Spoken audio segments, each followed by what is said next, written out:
था बनिया। एक बार वह व्यापार के लिए परदेश जाने लगा। जाते जाते अपनी बहू को बुलाकर उसने कहा, मैं परदेश जा रहा हूँ, तुम अच्छी तरह रहना, बच्चों को भी संभालना और अपनी सास का भी अपने बच्चों की तरह देखभाल करना। याद रखना, माँ से कोई काम मत करवाना। बहू ने बोला, ठीक है, मैं आपकी बात समझ गई, मैं वैसा ही करूँगी जैसा आपने बोला है। आप आराम से जाइए। बहू ने बात ध्यान में रखी। बहू ने दूसरे ही दिन माँ जी से कह दिया, माँ जी, आपके बेटे मुझसे कह के गए हैं कि माँ को अपने बच्चों की तरह संभालना और उनको कोई काम मत करने देना।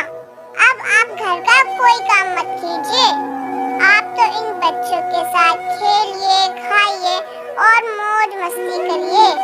माँ जी गहरे सोच में पड़ गई। फिर बोली, बहू ठीक है, अब मैं ऐसा ही करूँगी। कुछ दिनों के बाद बहू ने अपनी बेटी के कान छिदवाए। उस समय बहू को अपने पति की यह बात याद आ गई कि माँ को बच्चों की ही तरह संभालना है।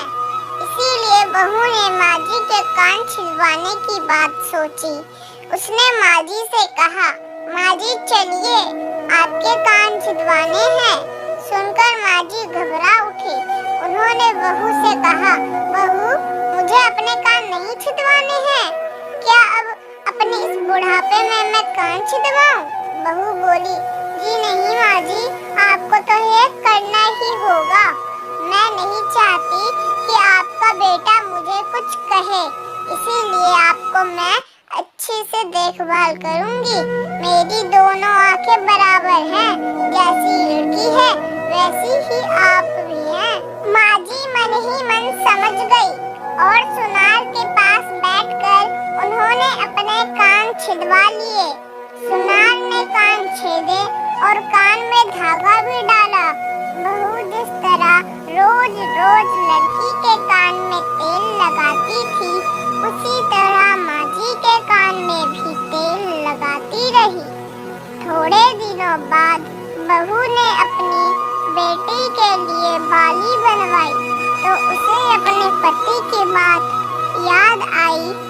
फिर उसने माँ जी के लिए भी बाली बनवाई और कहा, आइए आपको यह बाली पहना दूं।